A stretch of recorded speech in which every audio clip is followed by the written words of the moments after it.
They did this by damming the area. They called this area Amsterdam.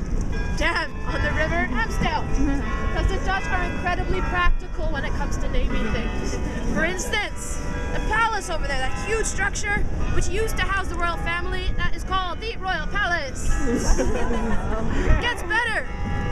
I don't know if you guys can see, but to the right of the Royal Palace, you see part of a church. We'll talk more about it later. That church is called the New Church because it is 100 years newer than the old church. Now, Amsterdam later became Amsterdam. That's just even easier to pronounce. Now, 1275, something nice happened here. A local count of Holland took a liking to the Amsterdammers and decided to grant them a huge favor. He exempted everyone living here from tolls and taxes. And not only that, he also made Amsterdam the exclusive trading port for beer coming into the country. So imagine all of a sudden, tons and tons of beer coming in from places like northern Germany, passed through Amsterdam.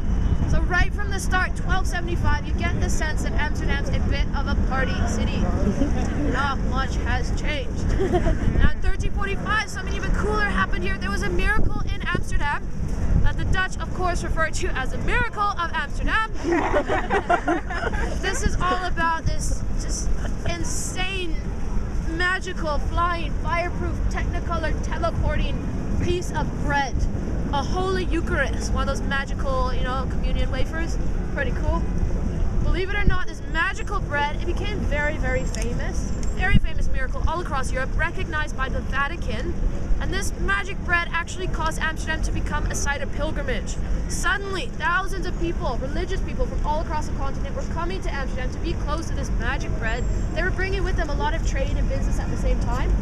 Now by this point, Amsterdam was developing into a very powerful trading port, which eventually even became part of the Habsburg Empire.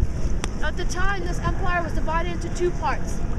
And the Dutch, they were ruled by the Spanish. Something they really don't like to acknowledge too often, but for the sake of the tour, yeah, we were ruled by Spain. Whoopsies. There was a really annoying guy called King Philip II in charge, who everyone absolutely despised. This guy was treating everyone here like these medieval peasants. But they become, of course, these modern international businessmen through all that trade they were involved in. So the Dutch, they rebelled. And being Dutch, they were pretty darn stubborn about this whole thing. They fought on and off for about 80 years in a war that they called 80-Year War. Unless you're Spanish, they call it the 100-Year War. They take a little while longer to do most things. I think it's not a bad thing, but it's true.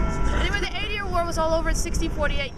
Tiny Netherlands defeated this mighty superpower Spain. It was a huge deal. They finally managed to kick out all the Spanish monarchy. They didn't replace the Spanish monarchy with a Dutch monarchy. They decided to do something different, innovative. They became the first modern European republic. Pretty sweet. And by this point, mid-1600s, Amsterdam was well into its golden age. This is the best era of Amsterdam's history, so interesting. It refers to a period of about 200 years, 60 to 1700s, when Amsterdam pretty much ruled the world. It was the most prosperous, wealthiest, most powerful city in the world. Center of world trade was in Amsterdam. Center of world finance was in Amsterdam. There was this incredible multinational corporation founded in 1602 called the United Dutch East India Company. Very, very important. It was given a monopoly on trade in various colonies, such as Indonesia, parts of India, among other places. They were bringing back goods from these places on fleets and fleets of ships to trade from Amsterdam. Things like coffee, spices, silks, making everyone here stinking rich, really, really happy. This is a time when the city itself had enough money to start expanding. Have you seen a map of Amsterdam, guys? Have you noticed? It kind of looks like an onion. You have this medieval onion core, and then these grand canal rings, 3 of them, the onion rings. Those onion rings, that was the golden age expansion. It's also when Rembrandt was painting, a lot of innovations with art, architecture, science, philosophy, just a great time to be in Amsterdam. Now because of all the wealth and success here, surrounding nations got very, very jealous, and at one point the British, the French, and the Germans simultaneously attacked. And the Dutch, they fought really, really hard against these attacks. They were able to survive them, but they had lost that superpower status they held for so long, started to go into economic decline. And unfortunately, by 1795, they were weak enough that Napoleon and his French army were able to come here and conquer the country. Now at the time, Napoleon was a bit busy with other projects, other places to rule, so he decided, okay, he didn't have time to rule the Netherlands. He would give the job of King of Holland to his younger, unemployed little brother, Louis Bonaparte. pretty useless guy. It was like, Louis, learn some responsibility. I got a spare country you can rule. Go nuts. He ended up being such a poor ruler of this country. He was fired after 4 years by his own brother. I will tell you some good stories about him later. He's useless but hilarious. So Napoleon, he did end up ruling himself for just a little while until 1813 when the Dutch finally reconquered the country for themselves. And this fighting, it was led by a nobleman of the House of Orange, a very, very powerful Dutch family who's actually still in power to this day. And that's where our national color is derived from, orange. So House Orange, color orange. Typical Dutch solution. Yeah. Now you know.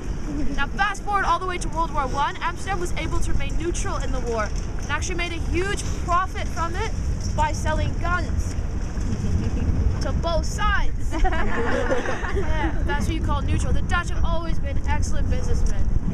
Now World War II, they tried to play neutral again. They weren't as lucky. They were occupied by the Nazis for 5 years. This had quite disastrous consequences here, especially to the very large Jewish population. Now on the bright side though, the city itself, it didn't experience too much damage. It wasn't heavily bombed like Rotterdam. So if you walk around today, you see buildings that are 400 or 500 years old. It's amazing. It's like walking around just a huge museum. Pretty cool. Now after the war, post-war generation decided to once again try something new, innovative. They started to get rid of all these old, boring laws. And they decided it was time to liberalize society. It was a time when a lot of tolerant policies regarding sex and drugs came about. They become pretty famous, draw in a few visitors. And yeah, although Amsterdam is way more than just the sex and the drugs, and I'll tell you all about it, we will focus on that part of Amsterdam as well. Like I said, in the red light district, that'll be our first stop. So guys, that's the end of the history. Was it painful, painless?